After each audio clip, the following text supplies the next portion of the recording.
graça nunca falha. Todos os dias eu estou em tuas mãos.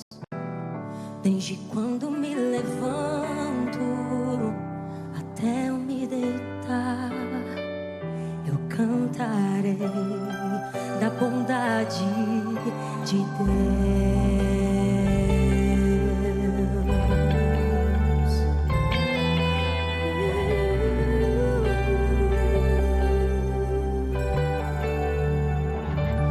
Doce voz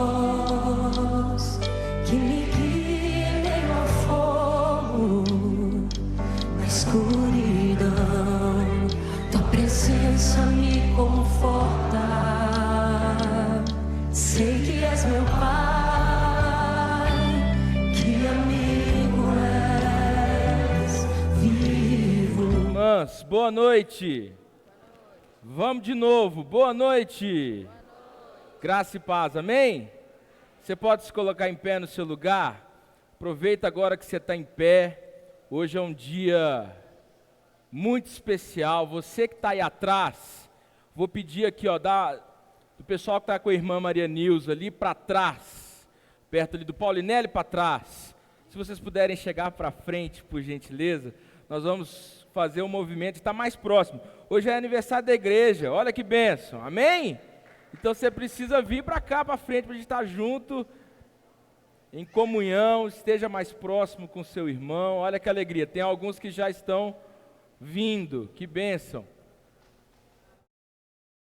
Vem mais para frente, glória a Deus. Vamos orar? Você pode fechar os seus olhos nesse momento? Hoje nós celebramos, Deus, mais um aniversário da nossa igreja, Senhor. Nós agradecemos, Pai, pela oportunidade de Te adorar por 22 anos nesse lugar. Obrigado porque o Senhor tem sido fiel a cada um de nós.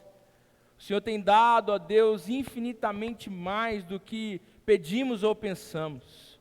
Nós Te louvamos, Senhor, porque essa história não é uma história de homens, não é uma história de pessoas, mas o Senhor tem usado ao longo da história homens e mulheres para que a Tua glória seja manifesta na nossa cidade.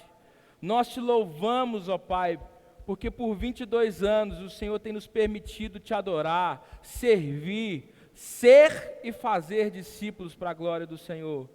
Que nós possamos a cada dia ter no coração o entendimento de que é o Senhor que sustenta essa obra, e que o Senhor possa a cada dia capacitar cada um de nós, para que possamos continuar cumprindo a Tua vontade nesse lugar. Abençoa as nossas famílias, receba o nosso culto, a nossa adoração, em nome de Jesus. Amém. Cumprimente quem está próximo a você, diz que bom que você está aqui, Deus te abençoe, seja bem-vindo. Vou pedir ao Rafael para cumprimentar aqui o pastor Felipe, a Paula, para eles não ficarem, isso aí, coisa boa. Cumprimenta quem está próximo a você, que alegria, queridos, celebrarmos ao Senhor. Deus abençoe. Continue em pé, nós vamos louvar ao Senhor, amém? A nossa juventude conduzirá a cada um de nós nessa noite em adoração. Vamos louvar ao Senhor. Amém. Graça e paz, irmãos. É com muita alegria que nós estamos aqui hoje, comemorando 22 anos da nossa igreja.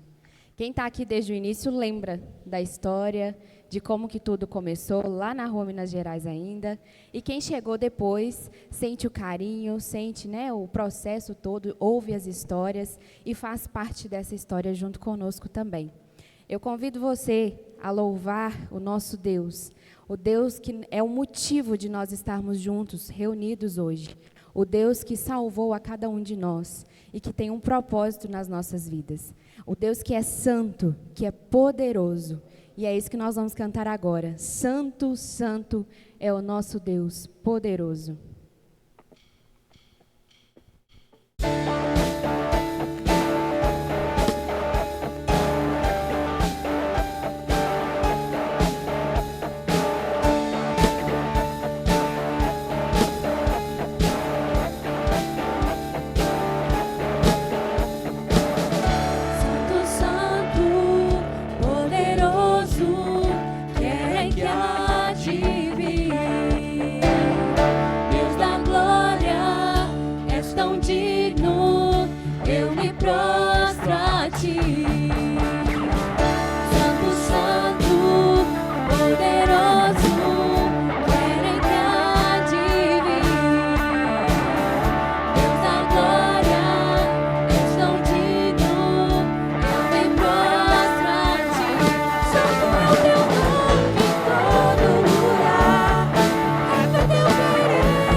pode aplaudir esse Deus que é santo, que é poderoso.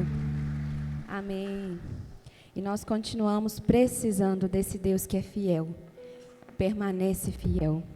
E nós continuamos precisando cada vez mais dele. Então declare isso agora. Preciso de ti, Senhor.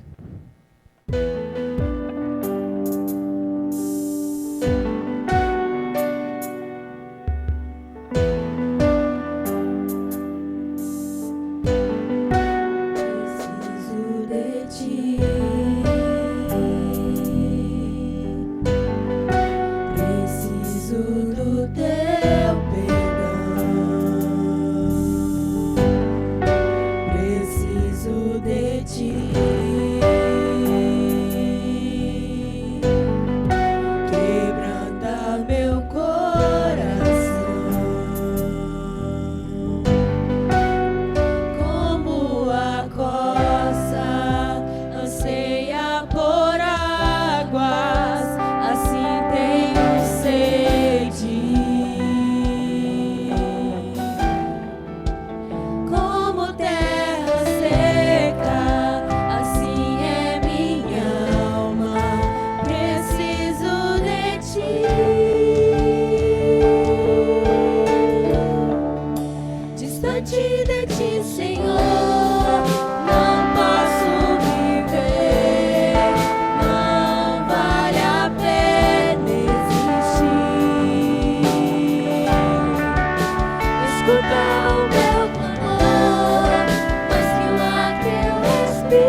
ti, Senhor, não posso viver, não vale a pena existir.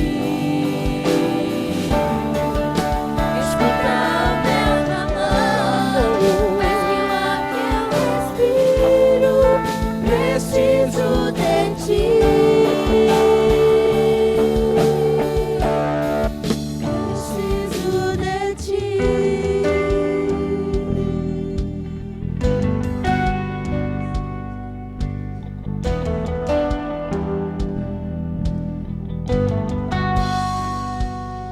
Nós precisamos de Ti, Senhor. Senhor, estamos na Tua presença, louvando e engrandecendo o Teu nome e dizendo, Senhor, que o Senhor é santo, que o Senhor é grande, que o Senhor é poderoso, o Senhor é forte e é o Senhor que é o Deus dessa igreja e é pelo Senhor que nós estamos aqui nessa noite. Ó Deus, nós precisamos do Senhor, precisamos do Teu cuidado. Precisamos do Teu carinho, precisamos, ó Pai, que o Senhor continue cuidando de nós a cada dia.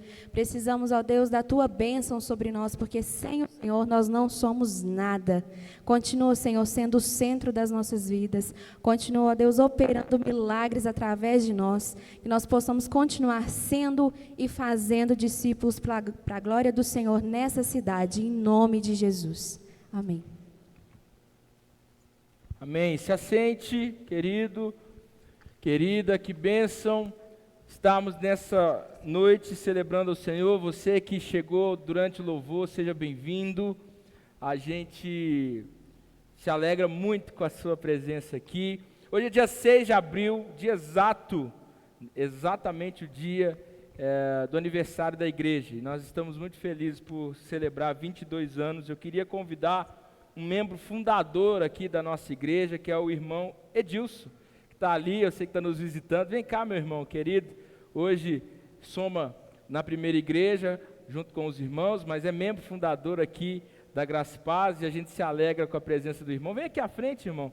Vamos orar junto com o irmão Edilson, agradecendo ao Senhor por esse tempo. Em nome de Jesus, Deus abençoe.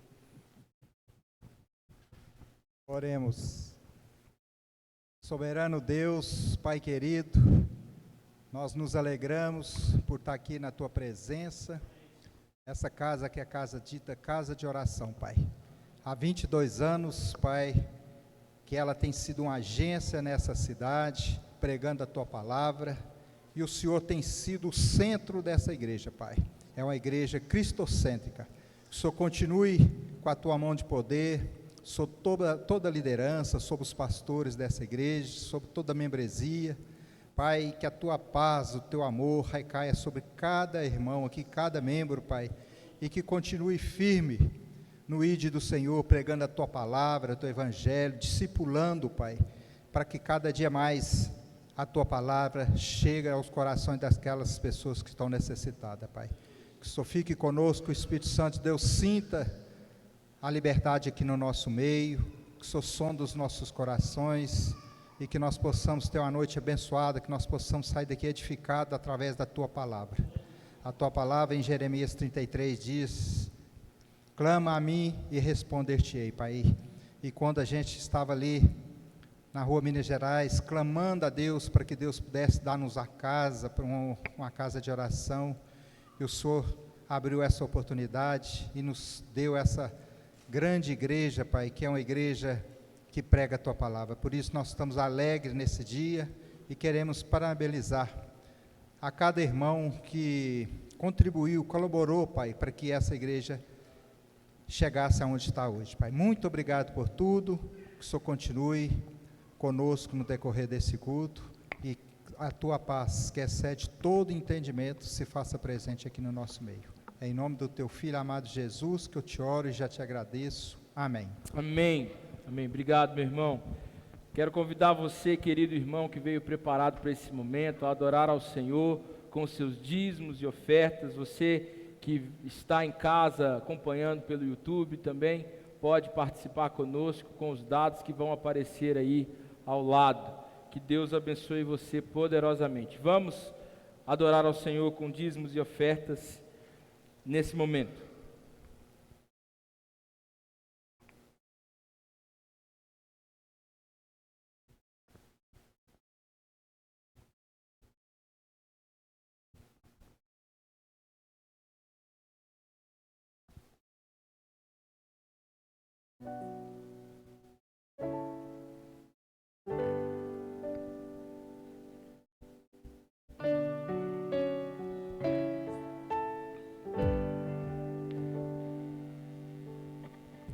Junto ao poço estava eu, quando um homem judeu viu a sede que havia em mim.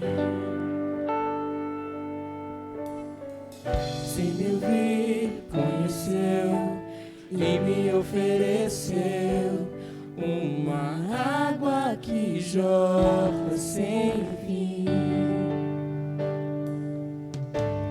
Dá-me de beber, pois tenho sede. Não quero mais buscar em outras fontes. Não precisarei aqui voltar pra minha sede saciar. Uma vez que eu já ouvi teu falar, tu és por quem a minha alma esperou, a fonte da vida que me encontrou. És o dom de Deus, o Messias, o meu Salvador.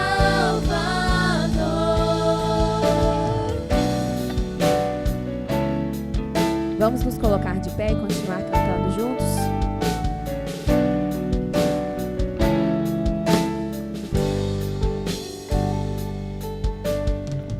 Junto ao poço estava eu, quando o homem judeu viu a sede que havia em mim.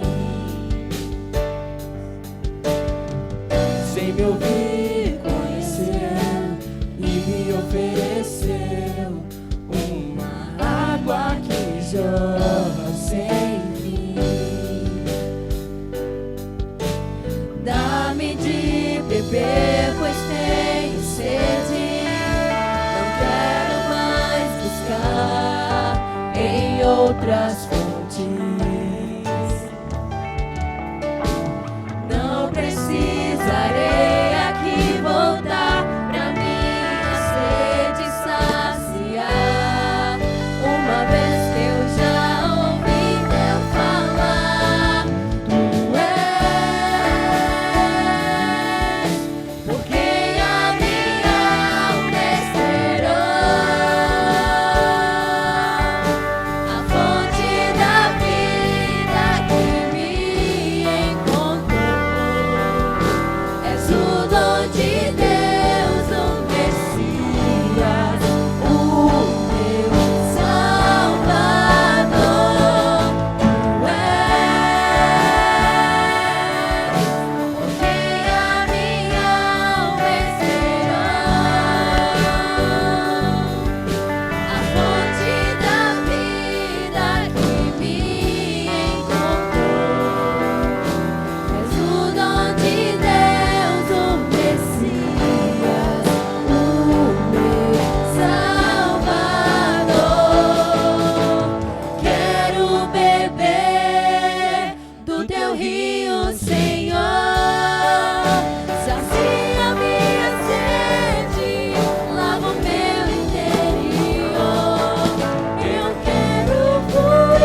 Glórias a ti, Jesus, nosso Salvador.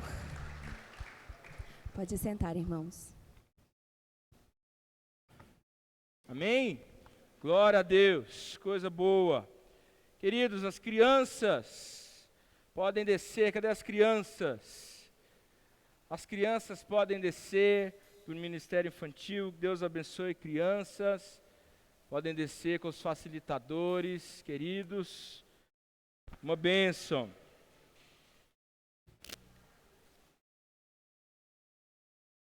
Queridos irmãos, queria pedir para a irmã Maria Nilza ficar em pé. Fique em pé, irmã, em nome de Jesus. Os irmãos conhecem a irmã Maria Nilza? Quem conhece, levanta a mão. Olha só, coisa boa. Quem não conhece, prazer. Essa é a irmã Maria Nilza. Pode sentar, querida. Deus abençoe.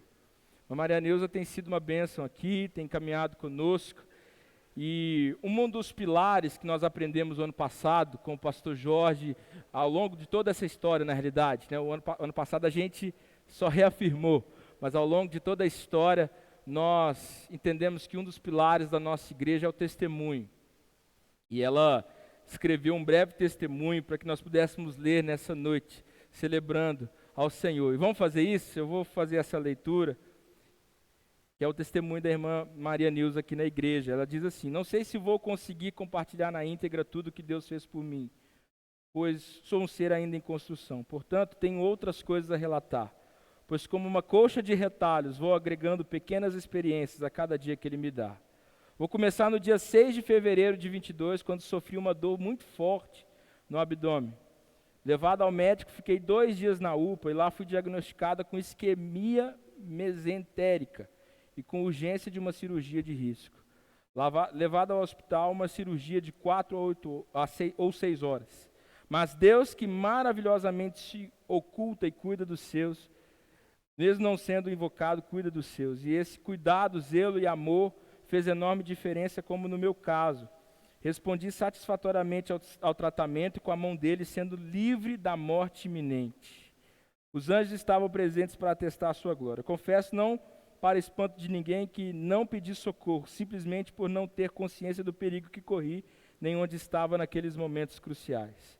Salmo 121, de 3 a 5 diz: Ele não permitirá que os teus pés vacilem, não dormitará aquele que te guarda. É certo que não dormita nem dorme o guarda de Israel.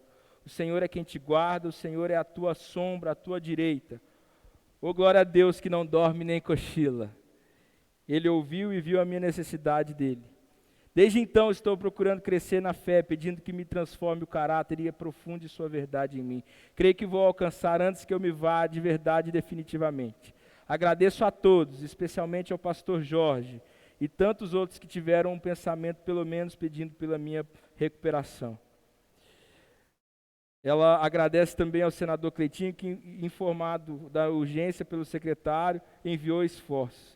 Agradeço a todos que, por meio de Deus Todo-Poderoso, exerceram suas funções e pelas orações, cumprindo seu dever cristão em suas orações. Agradeço ainda a família Graça e Paz, que, vivido os princípios cristãos, sou eterna devedora de Deus e da família. Noites de tormento, dias de luz. Maria Nilza, que Deus abençoe, querida, em nome de Jesus. Louvado seja o nome do Senhor. Breve testemunho.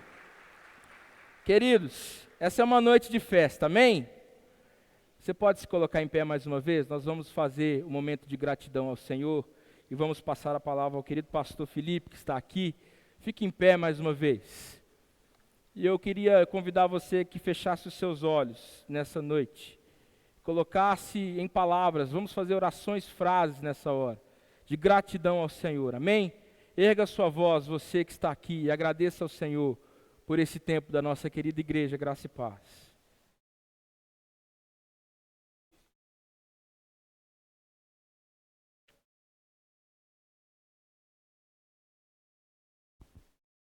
Amém, amém.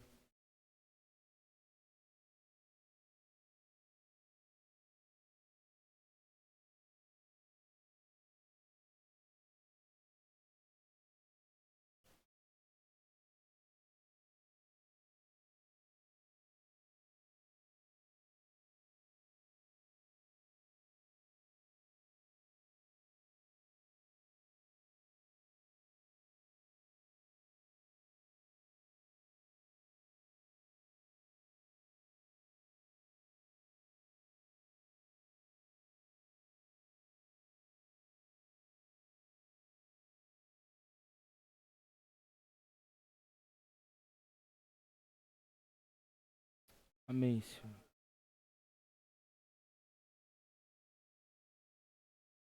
Amém.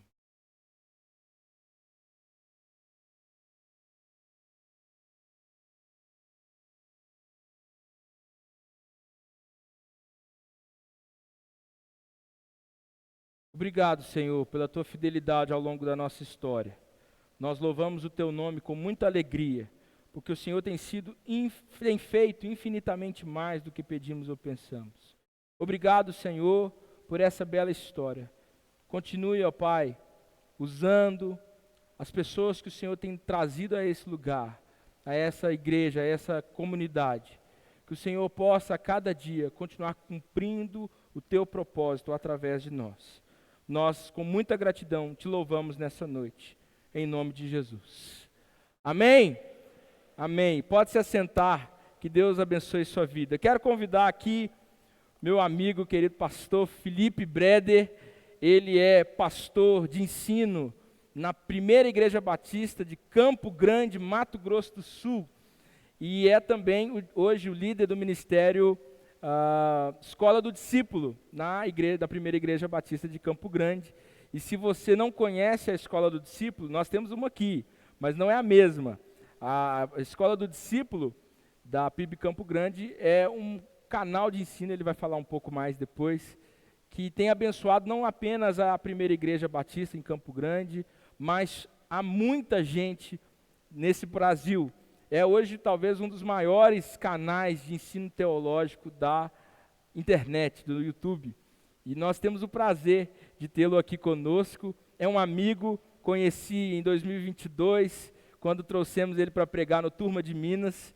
E foi uma bênção tê-lo conosco. Desde então temos cultivado uma amizade. Aí ele casou com a Paula, que está aqui também. Paula, fique de pé, por gentileza, para os irmãos conhecerem você. Uma bênção. Um casal que tem somado muito no reino. Felipe, por mais que some lá na Primeira de Campo Grande, é mineiro, de Alto Caparaó. Um mineiro que não escolheu a boa parte, porque é atleticano. Brincadeiras, irmãos, estou brincando. Escolheu a boa parte para alguns, né? Para alguns escolheu sim.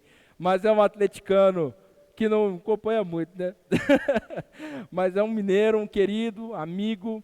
E eu quero pedir aos irmãos que, se puderem, nós pudéssemos orar juntos. Onde você está, sentado mesmo, estenda sua mão para cá, nós vamos orar. Pai, obrigado pela vida do Felipe, da Paula, pastor Felipe e Paula, que desde de madrugada estão em viagem, chegaram aqui à tarde na cidade. Obrigado que o Senhor os guardou em todo o trajeto. Obrigado porque o Senhor tem levantado, pastor Felipe, uma bênção no nosso reino, uma bênção na nossa denominação, e o Senhor tem feito através dele grandes coisas, e hoje nós estamos sedentos pela Tua Palavra, estamos sedentos, ó Deus, pelo que o Senhor falará aos nossos corações. Usa o Teu Filho na palavra que o Senhor já colocou no coração dele, para a Tua glória, em nome de Jesus. Amém? Amém.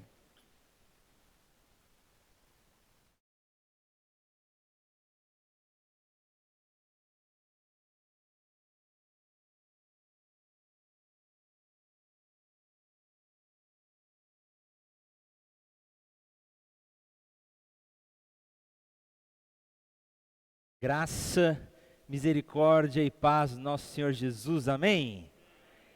Que alegria estar aqui. Quero agradecer, pastor Mateus, pelo convite. Quero agradecer a essa igreja pela hospitalidade. Já fomos muito bem recebidos. Chegar em Minas, na nossa terra, é sempre muito bom, né? Trago um abraço da Primeira Igreja Batista em Campo Grande, lá no Mato Grosso do Sul, tá, gente? Se você chegar lá em Campo Grande e falar assim, como é bom estar no Mato Grosso, o pessoal vai corrigir você, do Sul. Não é Mato Grosso do Sul. Isso é tão forte lá que teve uma vez que o irmão foi visitar a gente, Mateus, lá na igreja, aí o pastor falou, toma cuidado, porque se você falar Mato Grosso, a galera corrige mesmo, do Sul. Então, você toma cuidado, fala Mato Grosso do Sul. Aí o cara ficou com aquilo na cabeça, né? Do Sul, do Sul, do Sul. Do Sul, do Sul, do Sul. Quando chegou no culto à noite, como é bom, meus irmãos, estar aqui em Campo Grande do Sul.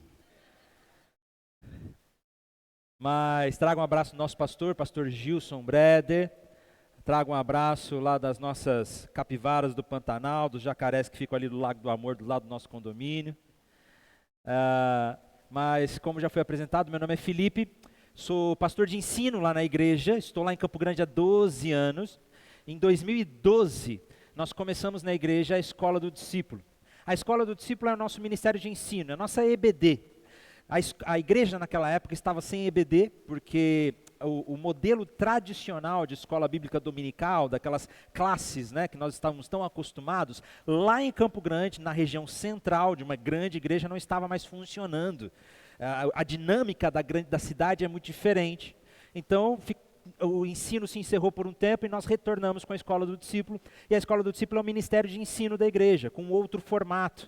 Começamos presencialmente, com 30 alunos, aí chegamos numa época, pelo ano de 2000, um pouco antes da pandemia, 2017, 2018, onde nós tínhamos 2.000 alunos presencialmente por ano na nossa escola bíblica, na igreja. E no ano de 2018, nós começamos a ter um problema problema de espaço físico. Nossa igreja tem crescido e se expandido, e nós não tínhamos mais espaço físico para salas de aula, para dar aula. Então eu abri um canal na internet chamado Escola do Discípulo, onde o intuito era gravar as nossas aulas para a nossa igreja. Comecei a gravar um pouco de exposições bíblicas, alguns estudos bíblicos para a nossa igreja, e eu nem imaginava que essas coisas tomariam uma proporção muito maior do que nós imaginávamos. E hoje o nosso canal no YouTube tem mais de 600 mil inscritos, seguindo no Brasil todo. Nós vimos o poder da internet também, começamos a investir nisso. Então, se você quiser conhecer um pouco do nosso ministério online, da Escola do Discípulo, nós temos muito material bom lá. Nós estamos preocupados em expor e estudar a Bíblia completamente, capítulo por capítulo.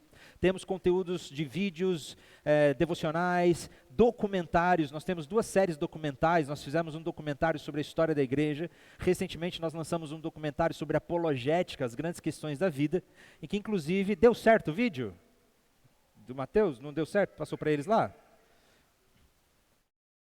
Se não deu certo, não tem problema, só que faz um joinha, quem está lá, não sei, não deu, né? Então, beleza. Qualquer coisa no final eu passo, então, o trailer do nosso último documentário que nós lançamos, para vocês assistirem. Então, estamos ali em Campo Grande. No ano passado, Deus fez um milagre inacreditável na minha vida, que se eu contar para vocês, ninguém acredita, gente. Eu casei. Casei, milagre de Deus, assim. Minha esposa está aqui comigo, arrumei.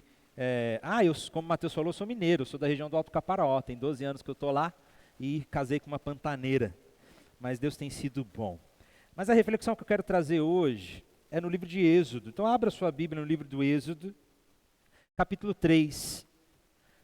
Uma história tão conhecida de todos nós. Provavelmente você já ouviu muitos pregarem nesse texto. Sem dúvida vocês conhecem essa história, mas eu creio que Deus tem muito a nos ensinar por meio dela. E essa história de Moisés é uma história que mexe muito comigo, porque foi a história que me despertou minha vocação, despertou meu chamado, me despertou para a responsabilidade de fazer discípulos em qualquer lugar que eu esteja. Êxodo capítulo 3. Só para nós entendermos um pouco do contexto do que está acontecendo aqui, logo depois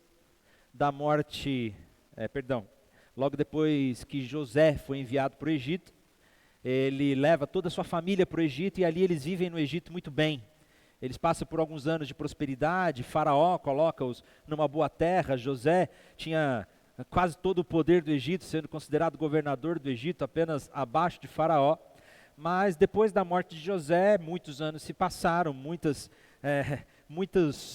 mudanças políticas aconteceram no Egito, e 400 anos depois nós temos uma outra realidade. A família de Jacó, que foi toda para o Egito e ali estavam vivendo em prosperidade, 400 anos depois era um grande povo vivendo em opressão, em escravidão. Nós conhecemos essa história, onde o povo clamava por libertação, onde aparentemente Deus estava distante e aparentemente Deus não estava ouvindo. Imagine só o que é clamar por liberdade por pelo menos 200 anos. Eles estavam no Egito há 400 anos, mas eles não eram escravos há 400 anos. A escravidão deve ter começado mais ou menos no meio desse período. Então, pelo menos 200 anos de escravidão eles estavam sofrendo no Egito de opressão. Imagine o que é passar 400 anos assim. Imagine o que é passar 200 anos, pelo menos, clamando por alguma ajuda. Salva-nos, Deus. Liberta-nos, Senhor. 400 anos é muito tempo, né, gente? 400 anos é muito tempo. O Brasil tem o quê? 500 e poucos anos de história? Então, olha só, quanto tempo é 400 anos. E ali estavam aquele povo por anos e anos e anos clamando por libertação. A nossa tendência natural é achar que Deus não está ouvindo esse clamor. A nossa tendência natural é achar que Deus está distante desse clamor. Muitos de nós, quando oramos por algum tipo de intervenção divina para os problemas da nossa cidade, a gente não aguenta orar um mês e a gente acha que Deus está ausente, distante, não ouve a nossa voz. Imagina o que é passar 400 anos orando. Imagina o que é passar 200 anos clamando por libertação, liberta-nos. A nossa tendência é achar que Deus é ausente e Deus está distante. Nós estamos vivendo aqui nessa realidade um clamor por libertação, um clamor por liberdade, da mesma forma que hoje nós vivemos um clã de clamor. Pastor, existe um clamor em Divinópolis? As pessoas clamam por justiça, por alegria, por significado, por liberdade, por propósito. Eu não tenho dúvida que existe esse grande clamor aqui também. Da mesma forma que existia esse grande clamor no Egito, eu não tenho dúvida que essa cidade clama. E clama por alguma intervenção, clama por algum propósito, clama por algum milagre, por alguma coisa. Talvez na sua própria família você esteja clamando por algum tipo de liberdade. Ou é possível que você esteja aqui nesta noite clamando pela sua própria vida. Eu não aguento mais, eu preciso de alguma intervenção divina. Deus não está ouvindo, Deus está ausente, Deus está distante. Talvez essa seja a realidade. Mas essa história de Moisés, ela nos mostra que, na verdade, mesmo que o tempo de Deus seja muito diferente do que nós estamos acostumados, Ele nunca esteve ausente. Então, no versículo 1 desse capítulo 3, nós temos um texto que diz o seguinte: Moisés pastoreava o rebanho do seu sogro Jetro, que era sacerdote de Midian. Lembrem-se, aqui, Moisés está vivendo exilado no deserto, porque ele tentou resolver o problema do povo com a força dos seus próprios braços. Geralmente, quando a gente tenta ajudar a Deus com a força dos nossos próprios braços, as coisas não dão muito certo. A gente até acha que é um propósito, é legal, que a coisa é boa, eu vou dar uma forcinha para Deus, eu vou resolver aqui com a minha força. Moisés tentou trazer alguma solução para o povo com suas próprias forças, acabou matando um soldado egípcio e por causa disso estava exilado no deserto. E aqui ele se casa, ele está cuidando das ovelhas, esse é o contexto. Um dia levou o rebanho para o outro lado do deserto e chegou a Horebe, um monte de Deus. Ali o Senhor lhe apareceu numa chama de fogo que saía no meio de uma sarça. Moisés viu que, embora a sarça estivesse com chamas, não era consumida pelo fogo. Que impressionante, pensou. Por que a sarça não se queima? Vou ver isso de perto. O Senhor viu que ele se aproximava para observar. Então, do meio da sarça, Deus o chamou: Moisés, Moisés. Eis-me aqui, respondeu ele. Então Deus disse: não se aproxime, tire as sandálias dos seus pés, pois o lugar em que você está é terra santa. Disse ainda: eu sou o Deus do seu pai, o Deus de Abraão, o Deus de Isaque, o Deus de Jacó. Então Moisés cobriu o rosto, pois teve medo de olhar para Deus. Um grande temor tomou conta do coração de Moisés, porque aquele lugar se tornou santo, não um lugar geográfico, não a sarça ardente, mas aquele lugar se torna santo por causa da presença de Deus que estava ali. Isso nos mostra que Deus não é só o nosso brother, o nosso amigão, um cara legal. Deus é criador do universo, do qual exige temor de nosso coração. E Moisés se prostra em temor diante do Senhor, e esse temor não é medo, tá, gente? É uma profunda reverência diante dessa glória de Deus. Moisés então se prostra diante do Senhor, e aí vem a revelação de Deus para aquele povo. De fato, tenho visto a opressão sobre o meu povo no Egito. Tenho escutado o seu clamor por causa dos seus feitores, e sei quanto eles estão sofrendo. Por isso desci para livrá-los das mãos dos egípcios e tirá-los daqui para uma terra boa e vasta, onde manam leite e mel, a terra dos cananeus, dos hititas, dos amorreus, dos ferezeus, dos heveus e dos jebuseus. Pois agora o clamor dos israelitas chegou a mim, e tenho visto como os egípcios os oprimem. Vá, pois, agora, eu o envio a Faraó para tirar o meu povo, os israelitas. Deus intervém na história, e Isso já nos revela algo precioso do nosso Deus. O nosso Deus não é um Deus que foi inventado por mãos humanas. O nosso Deus não é um Deus que surgiu da nossa imaginação. Mas o nosso Deus é um Deus que tomou a iniciativa de se revelar, de se mostrar. Ele entra na história, ele intervém na história e ele traz uma revelação profunda, onde ele diz: Moisés, eu nunca estive ausente, eu nunca estive surdo, eu nunca estive distante. Durante todo esse tempo de 400 anos, Deus diz que ele viu, que ele ouviu e que ele sentiu. Ele não estava distante. E se há algo que esse Deus, e se eu creio que o Deus que se revela na Bíblia é o mesmo Deus que permanece hoje, ele é imutável ou não muda, isso nos mostra que não importa qual seja o seu clamor, não importa por quanto tempo você esteja clamando, ou qual seja o clamor de Divinópolis, uma coisa eu tenho absoluta certeza: Deus ouve, Deus vê e Deus sente. Ele não está distante desse clamor. Deus é um Deus presente, Ele está ouvindo. Pode levar 400 anos. Isso não é porque Ele está tardando. Deus, Ele sabe o que faz. O tempo dEle é soberano. Mas uma coisa eu sei, Ele não está distante. Ele não está ausente. Ele não está ausente a tal ponto que Ele diz, e aqui tem uma plena revelação que me comove todas as vezes que eu medito nesse texto, onde Deus diz: eu desci. Eu desci, eu me fiz presente no meio desse povo. Deus é um Deus que intervém na história, meu irmão. Deus é um Deus que intervém na história. Ele é um Deus que está vivo. E da mesma maneira que existia um clamor no Egito, existe um clamor hoje, não tenho dúvida. E a resposta que nós podemos dar a esse clamor é que Deus está ouvindo, Ele não está distante. E que da mesma forma que nós vemos que Deus desceu para intervir no Egito, nós também temos Jesus no Evangelho de João, que nos revela dizendo que Ele era o Verbo se fez carne e habitou entre nós. Ele tabernaculou entre nós. Se Deus desceu ali no Egito dizendo: eu desci para intervir nessa história, no Novo Testamento nós vemos que Jesus também desceu. Que Jesus também habitou no meio de nós. Ele é um Deus que está presente, Ele não é um Deus que está ausente. Mas aí Deus traz a solução para esse clamor. Eu lhe pergunto, qual é a solução para o clamor de Divinópolis? Qual é a solução para o clamor desta igreja? Qual é a solução para o clamor do seu vizinho? Qual é a solução para o clamor das pessoas que estão ao seu redor? Deus traz a solução para o clamor. A solução viria dele mesmo, porém por intermédio de Moisés. Deus chama Moisés e diz: vá, então Moisés, vá agora, eu o envio ao faraó para tirar o meu povo dos israelitas. Vá, porém, eu o envio ao faraó para tirar o meu povo, os israelitas, do Egito. Deus levanta o próprio Moisés. Se havia um clamor por liberdade, se havia um clamor por restauração e salvação, Deus traz uma resposta por meio de Moisés. Moisés é levantado, Moisés é chamado, Moisés é convocado para ser a resposta a esse clamor. Isso aconteceu naquele tempo. Mas qual é o vínculo que Moisés tem conosco? Porque se tem alguma coisa que nós aprendemos em hermenêutica quando estamos estudando o Antigo Testamento, é que a gente precisa tomar muito cuidado em tentar replicar as histórias do Antigo Testamento na nossa vida. Quando a gente lê histórias do Antigo Testamento, foram histórias que aconteceram com aquelas pessoas. Há muita coisa que nós podemos aprender.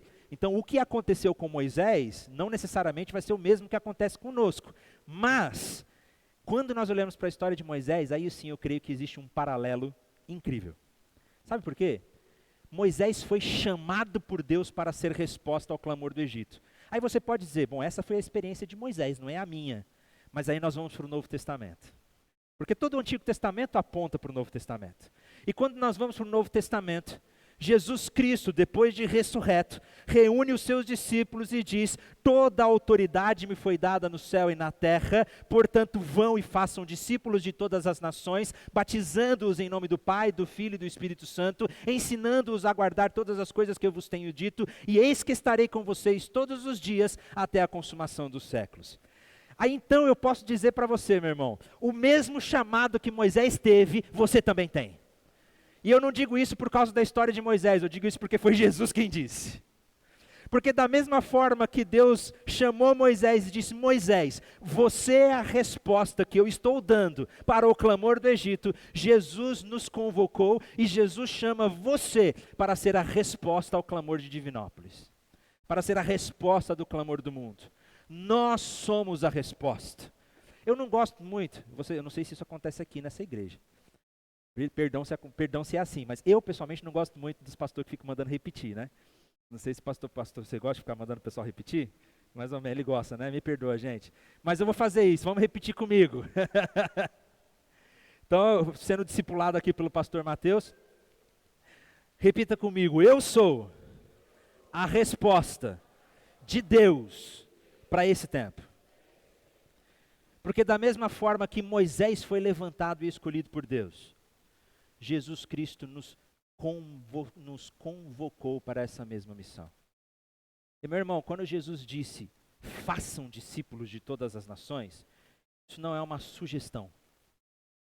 Jesus não chegou para os seus discípulos dizendo, olha, deixa eu dizer uma coisa, quando você estiver tranquilo, o dia de folga, se você quiser, sabe, se você estiver bem, eu sei que sua agenda está muito cheia, mas aquele dia mais tranquilo, quando você sentir vontade, faça discípulos. Não é a grande sugestão, meus irmãos, é a grande comissão. Todos nós fomos escolhidos e levantados para fazer discípulos. E de certa forma, se Deus escolheu você, se Jesus te salvou, então imediatamente você foi chamado para fazer discípulo. De certa forma, eu gosto de uma analogia que eu ouvi do Hernandes Dias Lopes, que nós estamos com algemas invisíveis. Não dá para sair disso. Ou você faz discípulo, ou você é um impostor. Como dizia Spurgeon, todo cristão ou é um missionário ou é um impostor. Todo cristão ou faz discípulo e testemunha do evangelho, ou a igreja não está cumprindo seu propósito. Você já foi numa floricultura sem flor? Você já entrou numa padaria que não vende pão? Já foi no posto de gasolina que não vende combustível? Já foi numa igreja que não evangeliza? Se a gente não assume a nosso papel de que eu sou resposta de Deus para esse tempo, não eu, digo o indivíduo, né? Não estou falando você para a gente se colocar num pedestal, mas que Deus nos escolheu para sermos resposta para esse tempo. Se a gente não tem essa plena convicção de que Deus nos convocou para o slogan que estava aqui escrito, né? Para dizer que Jesus Cristo é o Messias em todas as casas, nós estamos sendo impostores. Deus levanta Moisés. Só que é interessante que Moisés é gente como a gente. Moisés é gente como a gente. E se eu estou dizendo para você hoje aqui que você tem que fazer discípulo, porque é isso que Jesus nos chamou para fazer, é possível que o seu coração esteja em conflito agora nesse momento. E é interessante que Moisés também passou por isso. E aí nós podemos aprender algumas coisas com as reações de Moisés.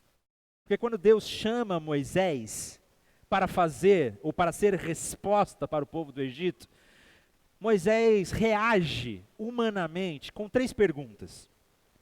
Primeiramente ele vai perguntar a Deus, mas quem sou eu? Depois ele vai perguntar a Deus, quem é você? Quem és tu? Depois ele vai perguntar a Deus, mas como é que vão acreditar em mim? E aí a gente vai falar um pouco dessas 3 perguntas.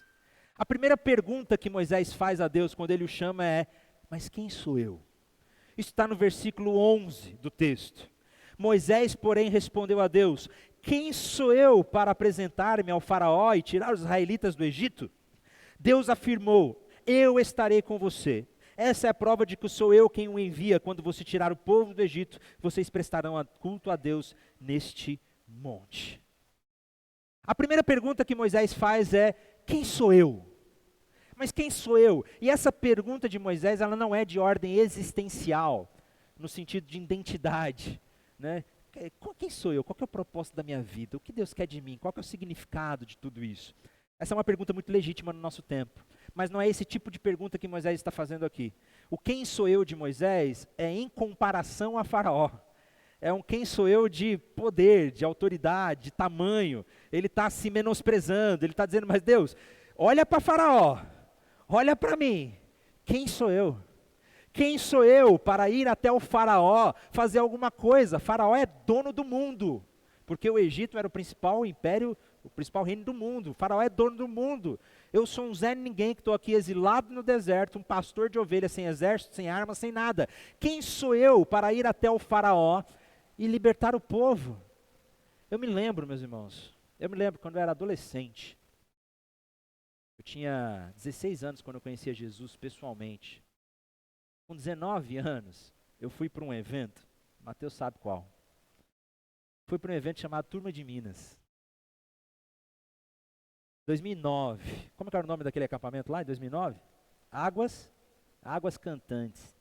Pastor Michel Pirangini pregou nesse congresso Turma de Minas.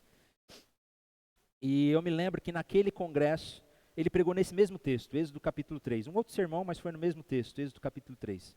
E naquele dia eu ouvi claramente Deus me dizendo: eu estou chamando você, eu estou escolhendo você para fazer discípulos e para ser resposta a esse tempo.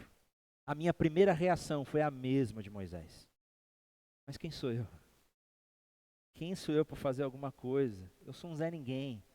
Eu vou contar daqui a pouco o meu testemunho, que eu era muito tímido, não conseguia falar com ninguém. Daqui a pouco eu falo sobre isso.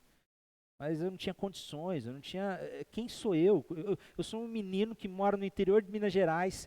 Quem sou eu para poder fazer alguma coisa? Essa foi a minha primeira reação de medo, de incapacidade, de não saber, de ser tímido, de não ter condições, de olhar para a realidade do mundo lá fora e ver que ela é grande demais, e olhar para mim mesmo e dizer: eu sou pequeno demais para fazer alguma diferença nessa cidade. Quem sou eu, Deus, para poder ser resposta a esse mundo e a esse tempo?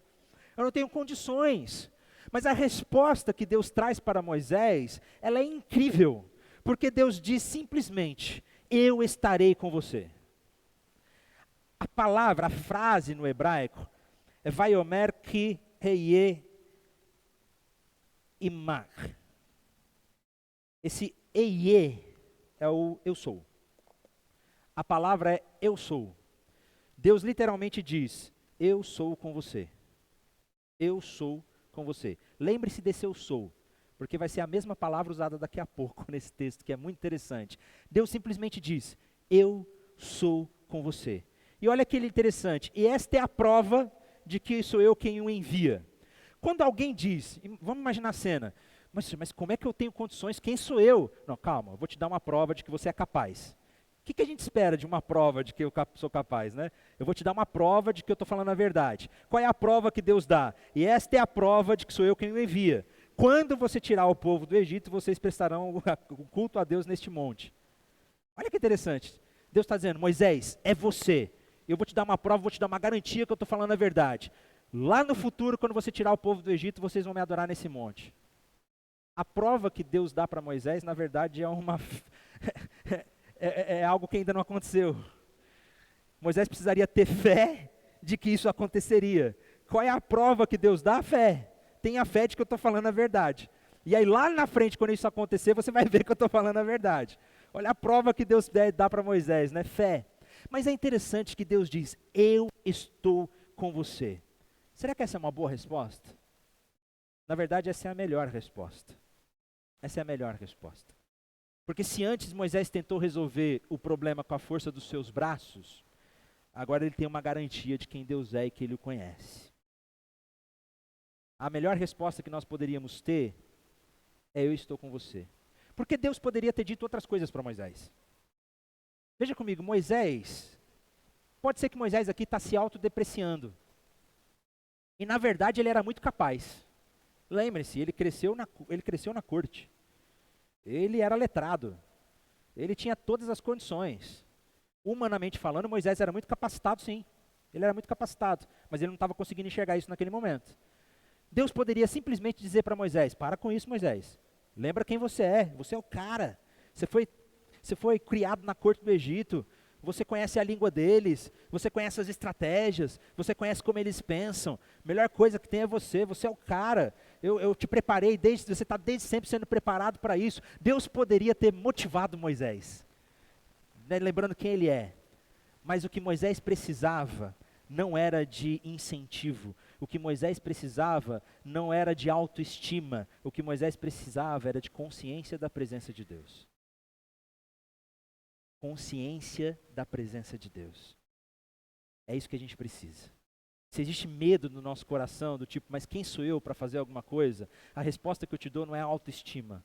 Eu poderia dar uma de coaching aqui agora, né, que está muito comum hoje.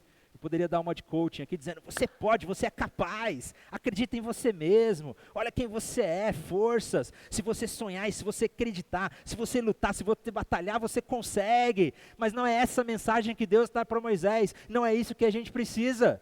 Na verdade, um filósofo contemporâneo, o Byung-Chul Han, que escreveu um livro chamado Sociedade do Cansaço, ele diz que o grande problema da nossa era hoje não é o problema que nós estamos ocupados demais. O grande problema da nossa era do cansaço hoje é que nós nos cobramos demais, a nós mesmos. E ele fala que houve uma grande mudança entre a época de Freud, Sigmund Freud, o psicanalista, né, e a era de hoje. Se na época de Freud ele confrontava as estruturas, dizendo que as estruturas exteriores colocavam pressão demais sobre as pessoas e elas viviam uma vida culpada, essa era a ideia de Freud, e as pessoas precisavam se libertar disso. Então Freud mesmo dizia que precisava se libertar da religião, se libertar de todo tipo de estrutura, porque isso traz culpa sobre nós mesmos. Agora o Byung-Chul Han fala que isso não é mais verdade. Não existe mais essa pressão externa sobre nós. Agora existe uma pressão de nós para nós mesmos. Somos nós que nos cobramos. A gente que diz que eu tenho que ser produtivo, eu tenho que ser o cara, eu tenho que ser grande na rede social, eu tenho que existir, eu tenho que aparecer, eu tenho que ter números. E a gente transforma até um momento de família em números postando no Instagram esperando que aquilo dê resultado. Tudo foi transformado em medidas. Eu preciso executar, eu preciso ter sucesso. E a cobrança sobre nós mesmos é tão grande que a gente se esquece de quem realmente é e a gente vive frustrado e cansado. E por isso que a gente tem vivido numa época de grande depressão hoje e nós estamos na sociedade do cansaço. É o livro que ele escreveu, é um livrinho que eu recomendo muito. Ele não é cristão, ele é um filósofo. Ele fala muito, ele tem ele foi criado numa vertente cristã, então ele tem um bom diálogo com o cristianismo, mas eu recomendo muito que você leia. E ele diz, olha, que o maior problema que nós podemos ter hoje é justamente essa autoestima. Esse negócio de cobrar nós mesmos, dizer você é o cara, você consegue, é só acreditar em você mesmo que vai dar certo, porque isso nos frustra. Deus poderia ter feito isso com Moisés, né? Moisés, você é o cara, você consegue, mas não é isso que a gente precisa. O que a gente precisa é de consciência da presença de Deus. E se eu tenho consciência de quem Deus é, dele dizendo, eu estarei com você, isso é tudo que a gente precisa. Moisés não tinha um exército, Moisés não tinha armas, Moisés não tinha expressão política, mas ele tinha uma promessa, eu serei com você. Eu lembro que um missionário me falou uma vez, que eu estava me inscrevendo para um projeto missionário, eu ficava com medo de não ter dinheiro, né? Como é que eu vou me sustentar no campo missionário? E aí o missionário me falou assim, olha, Felipe, fica tranquilo, quem convida paga a conta. Se Deus chamou, ele vai se sustentar. Quem convida paga a conta. Fica até a dica aí, se você quiser convidar alguém para comer hoje à noite, quem convida paga a conta. Mas o que a gente precisa é de consciência de Deus. Moisés teve essa palavra de Deus. Eu estarei com você. E você? Será que a Bíblia nos garante que nós temos a mesma promessa, sim ou não? Será que a gente tem a mesma promessa que Deus deu para Moisés, de que ele estaria com ele? Lembra do texto que eu acabei de citar, Evangelho de Mateus, capítulo 28? E eu estarei com vocês todos os dias, até a consumação dos séculos. Se Deus prometeu para Moisés, ele também prometeu para você. Ele estaria conosco. Consciência da presença de Deus é isso que nós precisamos. Mas aí Moisés faz uma segunda pergunta. A primeira pergunta é, quem sou eu? E aí Deus responde, eu sou. Interessante, né? Olha como a identidade de Moisés é afirmada. O texto não está falando sobre identidade, mas a gente pode fazer essa analogia. Quem sou eu? O que os coachings dizem hoje? O que a psicologia diz hoje? Você é o cara. Você tem que acreditar em você mesmo. Você tem que construir sua identidade. Né? Você tem que ter seu propósito. Just do it. Let it go. Let it go. É a mensagem do filme. Né? Acredite em você mesmo. Construa a sua própria identidade. Você é o que você sente. Essa é a mensagem de hoje, né? Você é o que você sente. Você é o que você está sentindo. Se você sente isso, então, glória a Deus, está tudo bem. Se esse é o seu desejo, então viva o seu desejo. E quando Moisés pergunta para Deus, quem sou eu? A resposta que Deus dá é, eu sou. Deus não define a identidade de Moisés dizendo quem ele é. Deus define a identidade de Moisés dizendo quem ele, Deus, é. Olha que interessante. Quem sou eu? Eu sou. É isso que você precisa. A nossa identidade está debaixo da autoridade de Deus. Mas aí vem a segunda pergunta. Mas quem és tu? Quem é você, Deus? Né? Versículo 13. Deixa eu beber uma aguinha aqui, gente. Versículo 13. Moisés perguntou: quando eu chegar diante dos israelitas e lhes disser, o Deus dos seus antepassados me enviou a vocês, e eles me perguntarem qual é o seu nome, o que lhes direi? Disse Deus a Moisés: eu sou o que sou. É isso que você dirá aos israelitas: o eu sou me enviou a vocês. Disse também Deus a Moisés: diga aos israelitas, Javé, ou Jeová, o Deus dos seus antepassados, o Deus de Abraão, o Deus de Isaac, o Deus de Jacó, enviou-me a vocês. Este é o meu nome para sempre, nome pelo qual serei lembrado de geração em geração. Vá, reúna as autoridades de Israel e diga-lhes: Javé, o Deus dos seus antepassados, o Deus de Abraão, o Deus de Isaac, o Deus de Jacó, apareceu a mim e disse: eu virei em auxílio de vocês, pois vi o que lhes tem sido feito no Egito. Moisés faz a segunda pergunta: Deus, mas quem és tu? É uma pergunta legítima. É uma pergunta legítima, porque lembre-se, eles estão há 400 anos no Egito. 400 anos é tempo demais, né, gente? É possível que nesses 400 anos o povo se esqueceu. Lembrava de alguma história ou outra, mas não tinha ciência de quem era esse Deus. A pergunta de Moisés aqui, ela é legítima. Quem és tu? Quem eu direi? Quando perguntarem quem é você, que nome eu falo? Aqui tem uma outra coisa interessante na cultura egípcia. Lembra que nós estamos falando do Egito. Na cultura egípcia, se você soubesse o nome verdadeiro de um Deus, você ganhava meio que poderes especiais sobre esse Deus. Tanto é que os nomes verdadeiros dos deuses não eram conhecidos. Quem faz um excelente trabalho sobre isso é o historiador André Heinck, no livro dele, Os Outros da Bíblia. Vale a pena ser lido. Então, por exemplo, o deus Ra, que era o sol. Esse é um nome popular que as pessoas conheciam.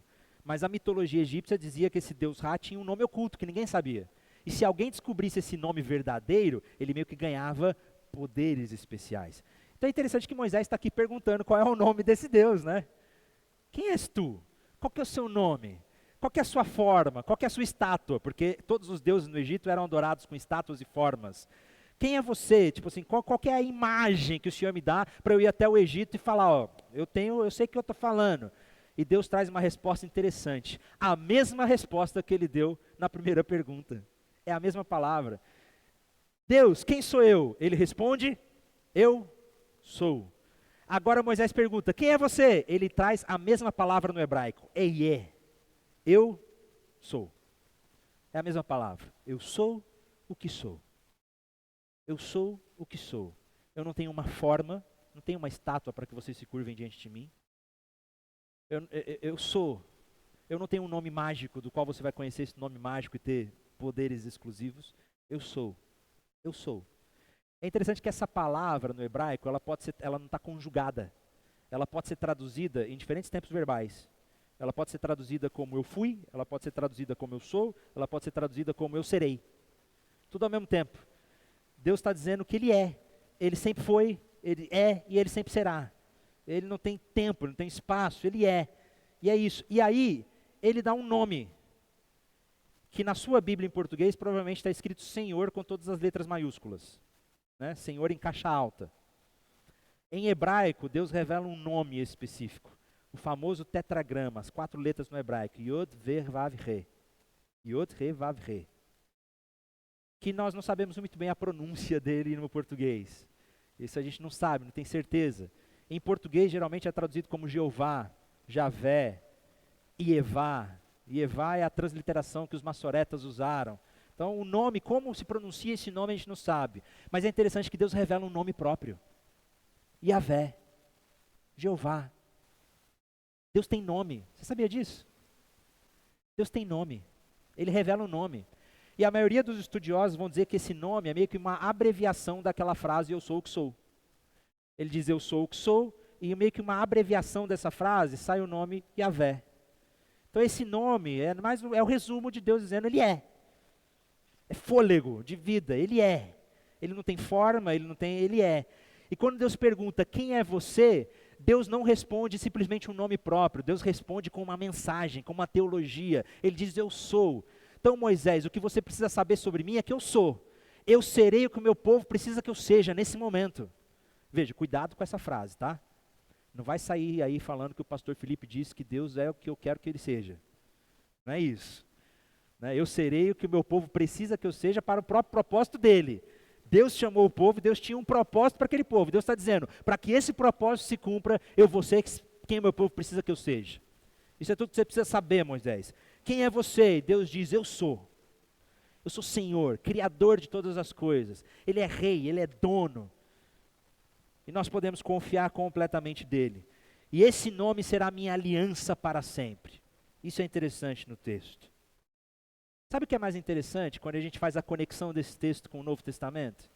Porque, como eu disse, todo o Antigo Testamento aponta para o Novo Testamento.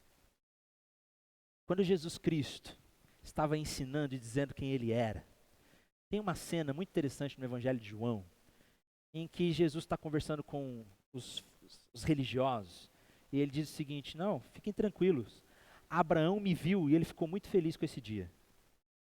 Aí os religiosos disseram, opa, como assim? Peraí, você não tem nem 50 anos, você está dizendo que conhece Abraão? Abraão, ó, morreu há milhares de anos atrás, você está doido? Esse cara é maluco. E aí Jesus responde, antes de Abraão, eu sou. Ele utiliza a mesma palavra. Jesus Cristo que habitou entre nós, Ele é o mesmo Deus que chamou Moisés naquela sarça ardente e que agora está nos chamando para fazermos discípulos em todos os lugares. Eu sou. Jesus Cristo, o grande eu sou, também está conosco e é isso que nós precisamos saber. E aí Moisés faz uma terceira pergunta a Deus. A primeira pergunta, portanto, é quem sou eu? E Deus responde, eu sou com você. A segunda pergunta é quem és tu? E Deus responde, eu sou com você. E a terceira pergunta de Moisés é mais prática. Mas e se não acreditarem em mim? E se não acreditarem em mim? Moisés respondeu agora no capítulo 4, no versículo 1, tá? E se eles não acreditarem em mim e quiserem me ouvir, nem quiserem me ouvir, e disserem, o Senhor não lhe apareceu? Então o Senhor lhes perguntou, o que é isso em sua mão? Uma vara? Respondeu ele. Uma vara, respondeu ele. Diz o Senhor, jogue-a no chão. E aí Deus vai dar 3 sinais. Daqui a pouco a gente continua lendo esse texto. Interessante que a próxima pergunta de Moisés é, mas e se não acreditarem em mim? Senhor, vão chacotar de mim. Se eu evangelizar na faculdade, eu vou ser menosprezado. Eu tenho vergonha, não consigo falar de Jesus para o meu vizinho ou para a pessoa do meu trabalho. Eu não consigo convidar alguém para ir para a igreja. Será que vão acreditar? Não vão acreditar em mim. E se não acreditarem em mim? E se eu for zombado? E se eu for chacotado? E se me começarem a olhar para mim como aquele crente careta, aquele crente chato? E Deus, eu me lembro muito bem daquela vez lá no Turmo de Minas, em 2009, que esses questionamentos estavam no meu coração. Deus, eu nunca estudei teologia. Eu nunca li a Bíblia toda. Eu não sei, eu sou tímido, eu não consigo falar com as pessoas. Vão zombar de mim se não acreditarem em mim, que eu não tenho condições. Como é que eu vou fazer uma coisa dessa? Eu não tenho condições de fazer isso. Eu não tenho condições de fazer isso. E disse o Senhor, o que você tem na sua mão? Isso é interessante. Deus não pergunta para Moisés, vem cá Moisés, então chega aqui, deixa eu... O que você quer? O que você quer? Você quer um exército? Você quer dinheiro? Você quer um curso de teologia? O que você quer? Senhor, eu não estou pronto. Senhor, eu não estou pronto. O pastor está pedindo todo mundo aqui para ter pequeno grupo em casa, lá na nossa igreja a gente chama de PGM. O pastor está pedindo para ter pequeno grupo lá em casa, mas eu nunca falei para Jesus para ninguém, eu nunca discipulei ninguém, eu não estou pronto, eu não sei o que fazer, como é que eu vou fazer uma coisa dessa? É interessante que Deus não pergunta para Moisés, vem cá, o que você quer então? Talvez perguntasse para você, e aí, o que você quer? Você quer um curso de teologia? Você quer um curso de discipulado? Você quer o quê? Uma apostila de como evangelizar? Você quer, o que você precisa? Você precisa de dinheiro? Você não está pronto? O que você quer? Não é isso que Deus pergunta para Moisés. O que Deus pergunta para Moisés é: o que você tem aí? O que é isso aí na sua mão? O que é que você tem? O que é que você tem? Moisés responde: um cajado, um pedaço de pau. O que um pedaço de pau pode fazer, né, gente? Eu tenho um cajado, tenho um pedaço de pau. E Deus diz: pois bem, é isso mesmo que eu vou usar para te dar um sinal. Daqui a pouco eu falo sobre os sinais. Eu me lembro, em 2011, eu fui missionário da Junta de Missões Mundiais, no Projeto Radical, em El Salvador, na América Central. Naquela época, o país de El Salvador era um dos países mais violentos do mundo, por causa das suas gangues. Se você tem acompanhado as notícias aí, talvez você tenha visto o que está acontecendo lá em El Salvador, que o presidente entrou num estado de recessão lá e mandou prender todo mundo. Não sei se vocês viram alguma coisa nesse sentido. E aí o pessoal, ele ganhou a reeleição agora, porque tá uma crise lá de direitos humanos ou não, mas o fato é que o país está se tornando mais seguro porque ele mandou prender todo mundo. Só que na época que eu estava lá em 2011, El Salvador ainda era o país mais perigoso do mundo, um dos países mais perigosos do mundo, por causa das gangues, facções. E nós fomos trabalhar como missionários numa comunidade de pessoas realocadas num terremoto que teve lá no ano de 2001. Eram casinhas construídas pelo governo, uma comunidade tomada pelas gangues. E aí, eu lembro quando a gente chegou lá em El Salvador, o pastor falou assim: ó, muito bem, então, como aqui é um lugar muito perigoso, vocês não podem andar sozinhos por aí não, tá? Sempre que vocês forem evangelizar, falar de Jesus, vai ter alguém da igreja com vocês. Eu falei: ah, beleza, tranquilo. O problema é que ninguém da igreja queria sair com a gente para evangelizar. Todo dia a gente estava lá, a gente ficou uns 3 dias, sério, a gente ficou uns 3 dias dentro da igreja o dia todo, porque a gente não podia sair. E agora? Até que a gente falou: gente, se essa igreja não está disposta a fazer o papel dela de nos ajudar a evangelizar esse povo e a fazer missões, nós nos ajoelhamos, oramos, falou: o Senhor nos trouxe até aqui, o Senhor nos proteja. E a gente começou a sair sozinho na rua mesmo. E graças a Deus o Senhor nos protegeu. Porque, querendo ou não, é um país latino-americano, então aqueles traficantes têm certo temor de Deus, né? E quando viu que era missionário, tipo assim, não, pode deixar. Ninguém mexe com eles, né? Essas coisas que a gente costuma ver até nas favelas do Brasil. Eu conversei, gente, com um menino de 13 anos falando que o sonho dele era fazer parte de uma gangue. Então foram situações horríveis. Mas um dia, por que eu estou contando essa história? Um dia nós saímos então de casa em casa para nos apresentarmos e tentar evangelizar as pessoas. Dividimos a nossa equipe em 2, eram 4 pessoas, era eu e 3 meninas. Nós dividimos em duplas e a gente foi de porta em porta e elas foram em outra rua de porta em porta. A gente foi até que nós chegamos na casa de uma moça chamada Carol. Tudo bom? Bom dia, meu nome é Felipe, eu sou brasileiro, a gente quer conhecer aqui os nossos vizinhos, da nossa comunidade. A moça: não, não quero não, obrigado. A gente não pode entrar um pouquinho para falar de Jesus? Não, obrigado.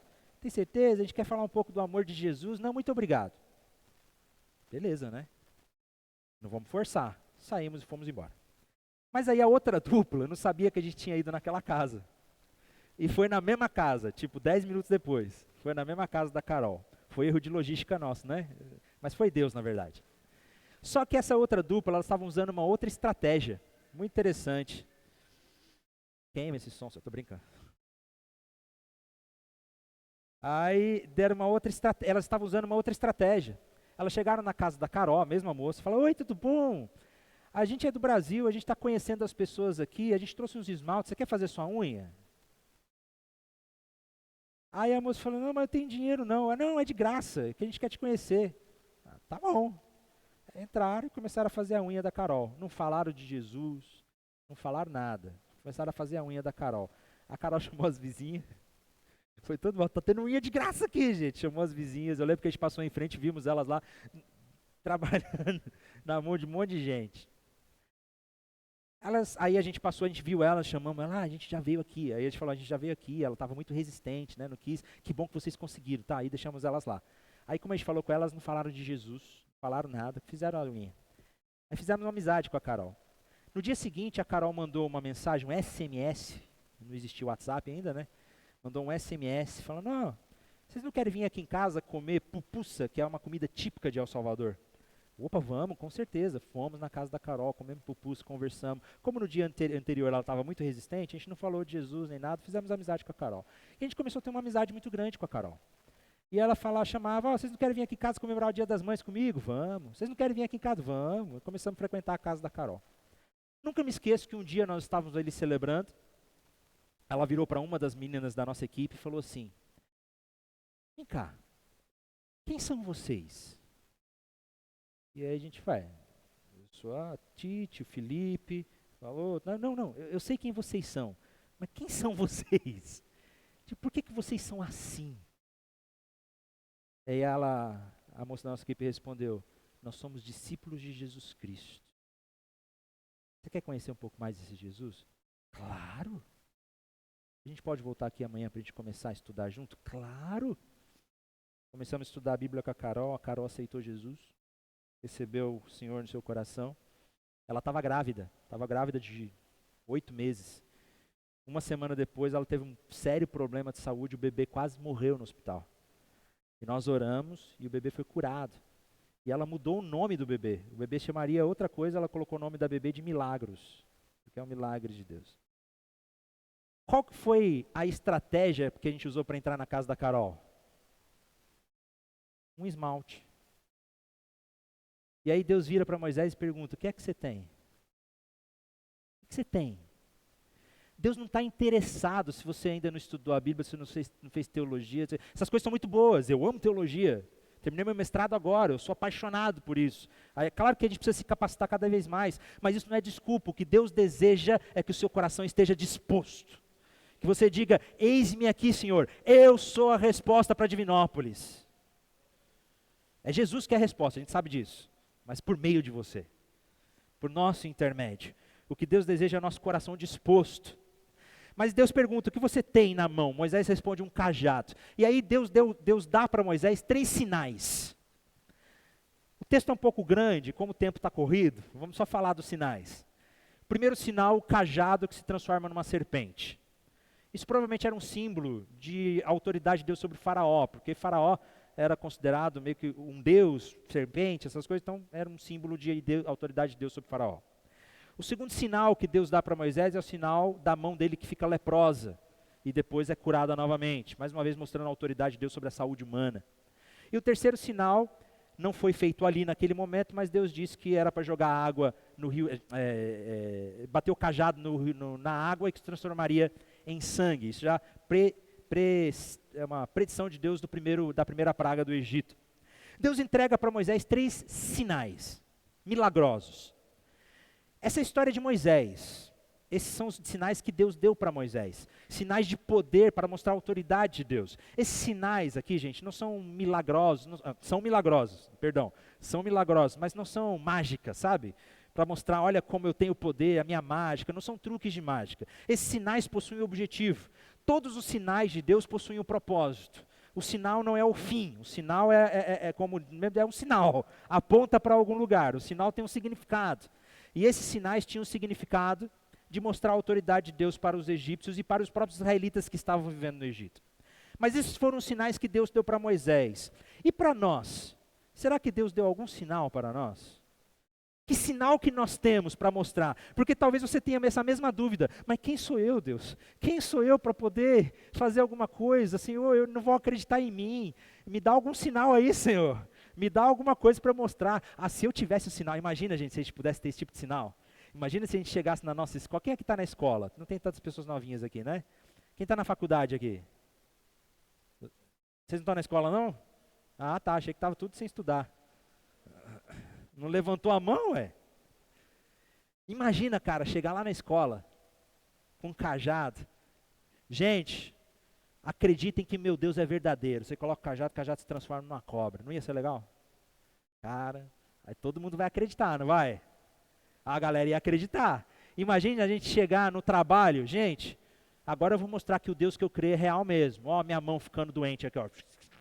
Aí fica toda podre a mão. E agora Deus vai curar. E aí a mão é curada. Imagina se a gente tivesse esses sinais, gente. E a gente chegasse no nosso trabalho, agora para falar de Jesus. As pessoas iam acreditar, não iam? Deus deu esses sinais para Moisés, mas e nós? Será que a gente tem algum sinal?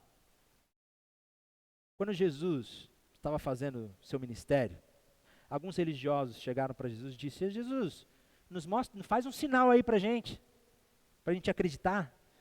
E aí Jesus diz: o único sinal que eu darei para vocês é o sinal de Jonas. Ele estaria morto por 3 dias e ressuscitaria dos mortos. Meus irmãos, eu garanto para você, nós não precisamos daqueles sinais que Moisés teve. Nós temos o maior sinal de todos, a ressurreição de Jesus Cristo e o poder que Jesus tem de transformar a nossa vida. Sabe qual é o maior sinal que você tem para mostrar que esse Deus é real? Que Jesus ressuscitou dentre os mortos e Ele transformou a sua vida. O seu testemunho é o maior sinal que você tem. Você não precisa de um cajado se transformando numa serpente. Você não precisa de uma mão leprosa. Você não precisa que uma água se transformando em sangue. Você tem um sinal poderoso. O que Deus fez na sua vida. Ele é Jesus ressurreto, transformou você. Você não tem um testemunho? Quantos aqui tem um testemunho? Gente, quantos aqui creem que Jesus salvou e você vai para o céu um dia? Então você tem testemunho. Você tem um testemunho que Deus fez por você. Conta essa história, cara. A maior estratégia evangelística que existe é você contar o seu testemunho. É você contar o que Deus fez na sua vida. Cara, olha como eu era. E eu vou te ensinar uma coisa. É possível contar o seu testemunho em 3 minutos, tá? Você aprende. Dá para contar testemunho em 3 minutos, é fácil. Como que você conta testemunho? Como eu era antes de conhecer Jesus. Como eu conheci Jesus e como eu sou hoje. Simples. Olha que fácil. Quem eu era, o que Jesus fez comigo, como eu sou hoje. A história do que Jesus Cristo fez em você é o maior sinal que você tem. Nós temos um sinal também. Não fique acanhado disso não, cara. Se Deus deu para Moisés aqueles sinais, hoje quando a gente pergunta, mas Senhor, não vão acreditar em mim? Claro que vão, olha o que eu fiz na sua vida. Claro que vão acreditar em você. Se você acha que as pessoas não acreditaram em você, então você não acredita no poder do que Deus fez na sua vida. Cara, se Deus transformou você, então esse é o sinal. Esse é o sinal que você precisa. Testemunho.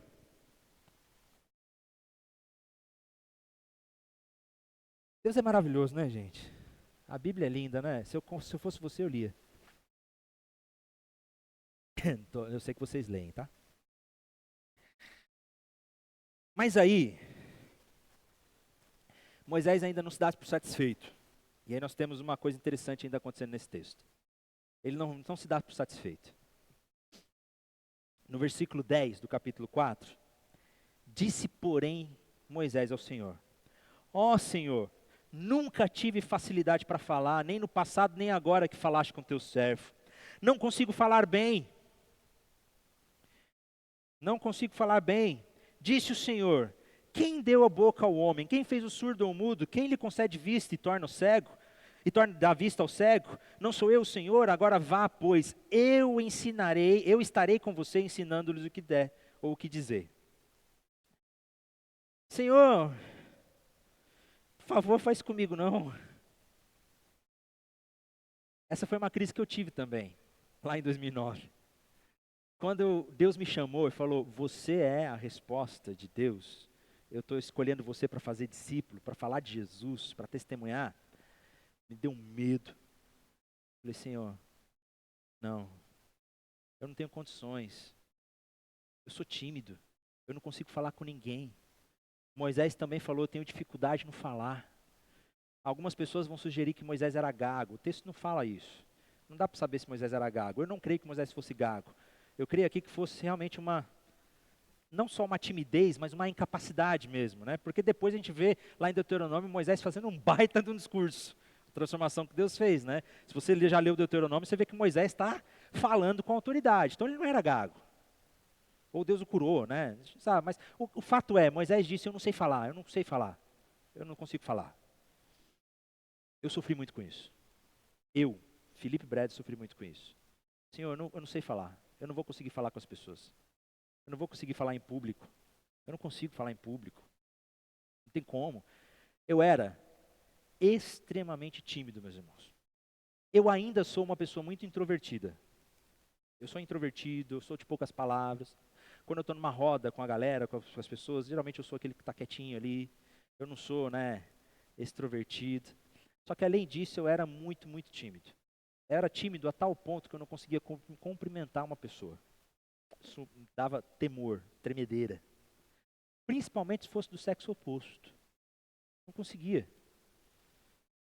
Teve uma vez, quando eu era adolescente, Os amigos de escola querendo arrumar uma namoradinha, né? Você precisa com ele. Não, pelo amor de Deus. Tal. Ele falou, aí os caras, vamos lá, vamos conversar com aquela moça ali, ó. Eu falei, não sei nem eu não sei nem o que falar, né? Eu não sei nem o que dizer. Ah, pergunta qual é o nome dela, pergunta que série que ela tá na escola, né? Aí eles fizeram aquela famosa técnica que está todo mundo junto, todo mundo sai e fica só vocês dois, né? E eu lembro que eu fiquei travado, sem conseguir falar. Aí, oi, como que é o seu nome? Ela falou, nem lembro o nome da menina. Que série que você tá? Era o único roteiro que eu tinha, né? série você tá? Tá, tchau. Saí correndo. Não conseguia. Teve uma vez que teve um retiro na igreja, e aí uma amiga minha chegou e falou, Felipe, eu ouvi um negócio agora no quarto lá com as meninas, que me deixou triste, eu queria falar com você. As meninas estavam falando assim, aquele Felipe lá, ele é um cara muito, né, orgulhoso, não fala com ninguém, não cumprimenta ninguém. Irmão, eu não cumprimentava ninguém, não é porque eu não queria não, eu não conseguia. Eu era muito tímido, eu não tinha condições. E eu me identifico muito com Moisés aqui, dizendo, Senhor, mas quem sou eu? Eu não consigo falar. E aí Deus responde irado, tá? Ele está bravo aqui. O texto dá a entender que Deus está bravo. Como assim? Não sou eu que dou a boca para as pessoas? Não sou eu que dou a vida? Não sou eu que uso as pessoas? Não sou eu, Senhor? Vá, eu vou te ensinar o que você deve dizer. Eu vou ensinar a você o que você deve dizer. O que a gente precisa é se colocar à disposição de Deus fazer isso. De Deus nos transformar e nos ensinar, de se colocar à disposição dEle. Eu me lembro, uma das primeiras vezes que eu falei de Jesus para alguém, morrendo de medo, era 3 horas da manhã, estava voltando de uma vigília da igreja, aqui em Alto Caparaó, lá em Minas, né? Estou em Minas. Lá em Alto Caparaó, estava voltando de uma vigília da igreja, 3 horas da manhã, em frente de casa tinha um caminhão estacionado, e quando eu estava chegando em casa, eu vi que tinha uma pessoa deitada, dormindo debaixo do caminhão. Só que eu vi, entrei dentro de casa, comecei a me arrumar e veio aquela bendita voz do Espírito Santo dizendo, vai lá. Deus, quem sou eu? Pelo amor de Deus, quem sou eu? Quem és tu? Não tem os questionamentos de Moisés aqui. Não, vai. Eu fui morrendo de medo, mas eu aprendi que eu tenho que me colocar à disposição de Deus, porque eu lhes ensinarei, eu estarei com você e eu lhe ensinarei o que deves dizer. Isso é promessa, está aqui. Eu lhe estarei com você e lhe ensinarei o que deve dizer. Eu fui. Eu lembro que eu cheguei, oi, o cara acordou assim, você percebia que ele estava assim, ou ele ainda estava bêbado ou estava na pior ressaca de todas, né? Aquela meio confuso. Ele, oi. Eu falei, tá tudo bem? Claro que não tá bem, né, gente? Tá tudo bem? Ele, não, tá tudo bem sim. Então tá, beleza. E voltei para casa. Aí, troquei de roupa, coloquei um pijama, deitei na cama. E eu não conseguia dormir. E o Espírito Santo estava em frente de casa, né? O Espírito Santo me dizendo, não foi isso que eu mandei você fazer. Claro que não tá bem, né, gente? Chega a dizer, tá bem? Tá tudo bem. Claro que não tá bem. O cara tá madrugado, dormindo debaixo do caminhão. Claro que não tá bem. E o Espírito Santo, você vai voltar lá. Eu falei, de jeito nenhum. Mas não vou mesmo. Você vai voltar. E eu não consegui dormir. Eu fiquei profundamente incomodado, virando de um lado para o outro da cama. Deu ficado quase 1 hora fazendo isso. Até que, né, levantei. Tá bom, Deus, tá bom. Aí eu falei, oi, tudo bom? Senta aqui comigo. Sentei do lado dele e falei, vem cá. Por que você está aqui? O que aconteceu? E aí começamos a conversar. Eu nem vi, gente. Falei de Jesus, preguei, orei com ele. No dia seguinte, ele estava numa clínica de recuperação. Eu não lembro como é que eu falei as coisas que eu falei. Mas essa promessa é verdadeira. Quando a gente está disposto, Ele nos ensina. Eu lembro uma vez que eu cheguei com um projeto dos adolescentes lá na igreja. A gente fez um projeto de impacto evangelístico numa zona rural lá de Campo Grande. E aí os adolescentes estavam morrendo de medo.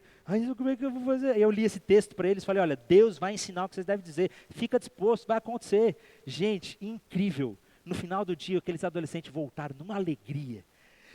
Aconteceu, eu fui na casa de uma pessoa e eu comecei a falar. Eu nem sei como é que eu falei tudo que eu falei. Deus usa, cara. O Espírito Santo capacita. Olha eu aqui falando em público. Eu não conseguia cumprimentar uma pessoa. a gente precisa estar à disposição de ser usado pelo Senhor. Só que aí vem a pior parte do texto. E essa traz temor no coração.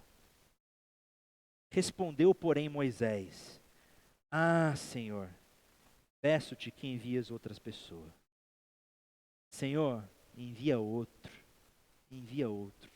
Peço-te que envia outro. Então o Senhor se irou com Moisés. É a primeira vez no Antigo Testamento que Deus manifesta a sua ira para um indivíduo. Deus já tinha manifestado a sua ira para uma comunidade, como Sodoma e Gomorra, por exemplo, o mundo no dilúvio. Mas para uma pessoa, é a primeira vez que a ira de Deus é manifestada para uma pessoa. Deus fica irado, que é ira mesmo, tá, gente? Ira. Deus fica irado quando Moisés diz, manda outro no meu lugar. E aí, será que a sua oração hoje vai ser, Senhor, manda outro no meu lugar? Manda outro, Senhor, no meu lugar. Só que Deus é misericordioso, Deus é gracioso. E aí ele levanta Arão. O texto conclui aqui dizendo que Deus trouxe Arão para falar por Moisés. Arão seria o porta-voz de Moisés. Isso foi uma bênção. Só que esse é o mesmo Arão que lá na frente vai construir um bezerro de ouro e por causa dele 3.000 pessoas vão morrer. A gente não pode ler a Bíblia com e se. É errado, tá, gente? Não leia a Bíblia com e se. E se tivesse sido de outro jeito? E se? Não dá para fazer e se. Mas fica para reflexão, não é? E se? E se Moisés não tivesse dito, manda outro no meu lugar, tivesse tão somente dito, Senhor, eis-me aqui, envia-me a mim. Sou eu, Senhor. Estou aqui, à disposição de ser usado pelo Senhor. O que Deus deseja é o nosso coração, dependência, obediência. E eu te digo, da mesma forma que Deus levantou Moisés, Ele está chamando você hoje para ser resposta. Para ser resposta. Se coloque à disposição de ser a resposta. Qual foi a última vez que você evangelizou alguém? Esse ano. Você evangelizou alguém esse ano? Aniversário da igreja. Aniversário da igreja é tão lindo, gente. Você convidou alguém para estar aqui? Quando eu falo convidar, não é repostar o story no Instagram, não. Convidar é, vamos comigo, eu passo aí na sua casa, posso passar aí 6 horas para te buscar? Vamos comigo? Isso é convidar. Convidar é convidar mesmo. Você convidou alguém para estar aqui hoje? Você crê que Deus é a resposta para esse tempo? Sim ou não? Você crê? Então se coloque em movimento, meu irmão. Então diga, Senhor, eis-me aqui, eu sou a resposta, eu vou testemunhar, eu vou evangelizar. Pastor, conta comigo, eu vou batizar alguém esse ano. Gente, uma pessoa no ano não é muita coisa não, tá? Uma pessoa no ano. Conta comigo, eu vou batizar uma pessoa esse ano. Eu vou falar de Jesus até alguém se converter e eu trazer aqui nesse batistério. Mas se coloca à disposição de ser usado por Deus para ser resposta nesse tempo, meu irmão. Quando eu derramei meu coração, e eu lembro que foi nesse dia, por isso que eu contei essa história, porque foi nesse congresso, no Turma de Minas, em 2009, que Deus quebrou meu coração e eu disse, Senhor, eis-me aqui, eu quero ser usado pelo Senhor. E hoje eu estou aqui. E a gente está lá, no nosso pequeno grupo, isso tem queimado no nosso coração. Essa semana eu estava falando com a minha esposa, amor, a gente tem que batizar, vamos batizar. E a gente falou, aí essa semana a gente conversou com o nosso pequeno grupo, gente, a gente vai batizar 2 pessoas esse ano. Cara, 2 pessoas para um pequeno grupo todo, no ano, isso é pouco. A gente vai batizar. Vamos falar de Jesus, gente. É tão bom quando alguém se converte. E a gente teve parte nisso, né, de falar de Jesus, de trazer para a igreja. Eu sou fruto disso, minha esposa é fruto disso. Todos vocês são frutos disso. Mesmo que você tenha crescido numa família cristã, teve aquele momento, né, que alguém realmente falou, vamos caminhar com Jesus. Amém? Coloque-se em pé. Vamos orar, amanhã tem mais. Estarei aqui ainda amanhã pela manhã. Que horas que é amanhã, Matheus?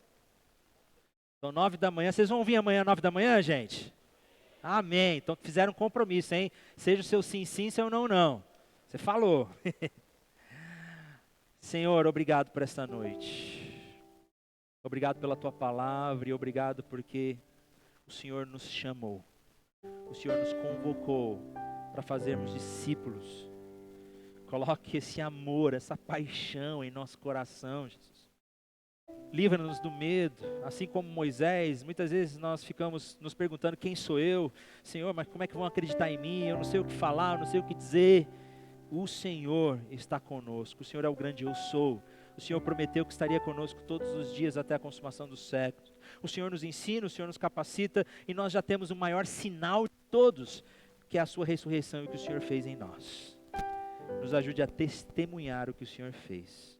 Te louvamos e te agradecemos no poderoso nome de Jesus. Amém. Deu certo aquele vídeo? Ou não? Tá sem internet? Então tá bom. Se der certo, depois a gente passa. Mas quem quiser conhecer, entra no YouTube, escreve Escola do Discípulo, você já vai achar o nosso canal, tem os documentários tudo lá para você assistir, mas amanhã eu vou estar aí de novo.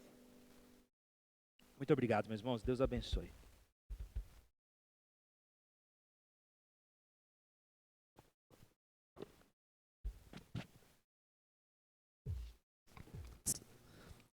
Amém, queridos? Deus te abençoe, Deus te dê toda a graça. Eu, honestamente, ficaria aqui até de manhã, mas a gente tem que voltar amanhã cedo, né? Eu te espero aqui. Ore pelo Valdeci, meu irmão, que estava para eu buscar e passou mal no momento de vir para cá. Agora, se você puder também, desça para poder estar na cantina, você vai abençoar os jovens. Vamos orar mais uma vez? Obrigado, Pai, por esse momento da Tua palavra tão importante que aquece o nosso coração, que nos desperta, nos confronta, nos renova o envio. Obrigado pela vida do pastor Felipe, da sua esposa que aqui estão. Teu nome seja glorificado em seu ministério, abençoa a sua família lá em Campo Grande. Deus amado, obrigado porque nós podemos ouvir algo profundo do Senhor para cada um de nós. Obrigado pela presença de Regina, do Paulo, que foram convidados pela irmã Neuza, de outros convidados que estão aqui, que nós não podemos citar o nome de todos agora, mas a Tua bênção seja sobre eles. E assim, cada vida, meu Pai, pela vida do irmão Edilson, que tanto contribuiu para essa obra, nós queremos Te louvar pela vida dos irmãos que já passaram por aqui e estão em outros ministérios, irmãos que o Senhor já levou para a casa do Senhor, para o céu, e que também nós temos em nossa memória, em nosso coração, a gratidão por toda a semente que eles plantaram nesse lugar. Teu nome seja glorificado pelos que estão conosco hoje, os que virão em casa e poderão ser abençoados por essa palavra quando ela for transmitida. E Deus querido, nós queremos mais do Senhor para reproduzirmos isso, reproduzirmos Cristo em nossa vida, porque nós temos a mensagem, nós temos o maior sinal, como ouvimos do pastor Felipe, da Tua transformação em nós, da ressurreição de Cristo em nós. Se o Senhor se agradar, toca agora curando vidas, libertando vidas e salvando vidas, nesse exato momento, para a Tua glória que oramos e Te bendizemos, em nome de Jesus, amém? Convide pessoas para amanhã cedo, e vocês da Escola de Discípulos, não deixe de avisar o pessoal em casa para vir. Vem amanhã de manhã, porque é um tempo muito especial para todos nós. Vai na paz do Senhor.